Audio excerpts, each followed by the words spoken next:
The Word of God is alive and powerful, sharper than any two-edged sword, piercing even to the dividing asunder of the soul and spirit, and of the joints and the marrow, and is a critic of the thoughts and intents of the heart. All Scripture is God-breathed and is profitable for doctrine, for reproof, for correction, for instruction in righteousness, that the man of God might be mature, thoroughly furnished unto all good works. Study to show thyself approved unto God, a workman that needeth not to be ashamed, rightly dividing the word of truth. Sa dili pa kita magapadayon sa pagtuon sa pulong sa Diyos na adlaw, sama sa naandan gikinahanglan ng atong pagsusi sa atong tagsa kakalag, kung pa ba kita mga sala, kay kini kung dili na to isugid ngadto sa tubangan sa Dios kamahan, kini mahimo lamang babag sa atong pagabuhaton nga pagtuon sa pulong sa Dios. Busa ato karong gamiton ang prinsipyo sa 1 John 1:9, which says in English, if we confess our sins, God is faithful and just to forgive us our sins and to cleanse us from all unrighteousness. But for you, unbeliever, the issue you are facing is not to confess your sins, but to believe on the salvation work which our Lord Jesus Christ has done at the cross. Believe on the Lord Jesus Christ and thou shalt be saved. Matod pa ka na sa Acts 16:31. Busa sa hilo magandam tas tungkol galingon.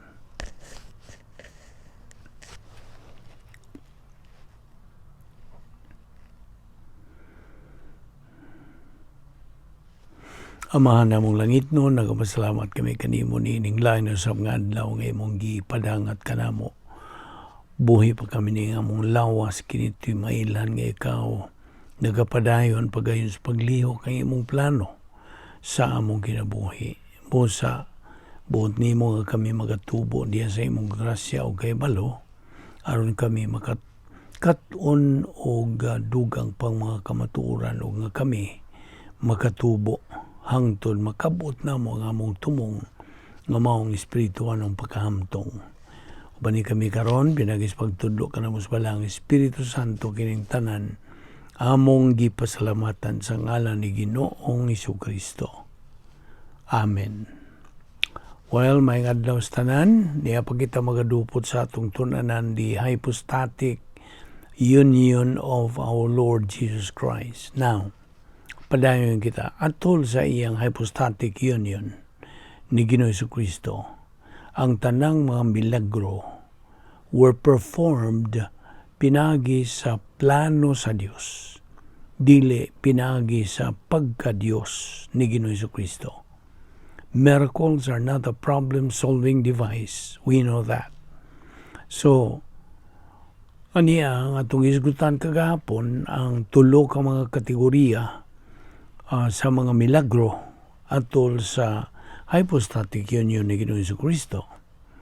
Na maghisgo kanita nining hypostatic union ni Ginoong Jesucristo kini nahitabo sa iyang unang pag-anin nining kalibutan during his first advent.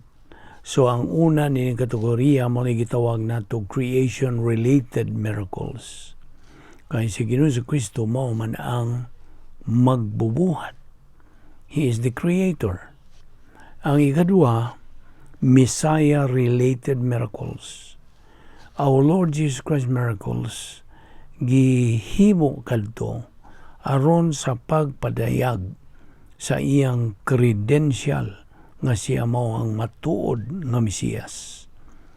Ihimplo nini when he casted demons, casting of demons and then calming down the storm, iyang gipakalma kadtong unos tong bagyo. Ikatulo, gitawag kini og agent-related miracles. Pinagi kini sa pagkalabang magagahom sa Dios nga Espiritu Santo. Okay? So, mao kato ang tulo ka mga kategorya. Now, all miracles we should take note, were performed to give credibility sa mensahe sa atong Ginoo Kristo. Now, going back to our spiritual life, we need to grow in grace and in the knowledge of our Lord and Savior Jesus Christ. 2 Peter 3:18. Ayun na nakalimti. Now, atong gihisgutan usab kadtong prinsipyo nga nagkanayon. The more doctrine we learn, the more capacity we gain. The more capacity we gain, the more spiritual we become. The more spiritual we become, the more rewards we acquire both in time and in eternity. So, ako naman itong i-explicar ni mo bahin ini ka. Magkadaghan kani kag doktrina nga nakatunan, mo daghan usab, mo samot ay imong katakpos sa pag-angkon o mo daghan usab ang imong espirituanon nga pagbarog. The more spiritual nga ikaw mahimong ligon sa imong baruganan, kay espirituanon ka man, mo daghan usab ang imong ganti nga imong dawatonon both dinhis panahon ug sa dito sa eternidad. Now, ang atong espirituanong kinabuhi mulabaw pa, far greater than any miracle. Di man yun na. Bisan gani ang espirituano natong kinabuhi, milagro mismo in itself. Now, of course, as we continue in our spiritual life, we should know that na ay moabot nga mga tentasyon, of course. Moabot man yung mga tentasyon sa atong kinabuhi. So, kung sa may tuyo yun yung mga tentasyon, well, we should know that the purpose of temptations is to let us reject and disobey God. Mao ginay tumong. Tumong ni Satanas nga siya may tingtintal ang yung mga demonyo. So once we believers mo alayon o inunta we succumb to any temptation, mudaog kini si Satanas nining angelic conflict nga itong giatubang. O kita pildi sa atong espirituhanong kinabuhi. We become losers. Nga mao kini hinungdan nga nga kitang mga magtotoo nanginahanglan all the time og knowledge, more knowledge. Kinahanglan gyud ang kahibalo kaalam sa pulong sa Dios. Kinahanglan katong Juan 8:32. You shall know the truth, and the truth shall make you free.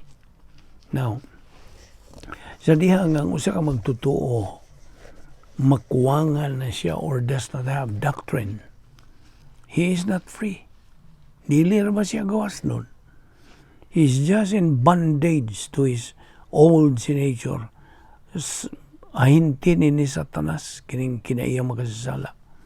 So, kung mo na magdumala siyang kinabuhi, kaya man siya doktrina, then he becomes a loser. But it's always a matter of choice. Naharapod siya ang pagpili. Magpa-loser ba siya o magpa-winner ba? Kaya kita ramang ko ng malubag. Kita irresponsable. We are answerable, responsible, and accountable for any decision nga itong himuon sa kinabuhi. Basta? So, inumduman yun nato kanunay that there is no power that is greater than the Word of God. Wala na. Kung siya gisulti si Hebreanon 4:12, the Word of God is alive and powerful, sharper than any two-edged sword, piercing even to the dividing asunder of the soul and spirit. So muna, so kung buot ka gahom sa imong Kristiyanong kinabuhi din, avail God's Word.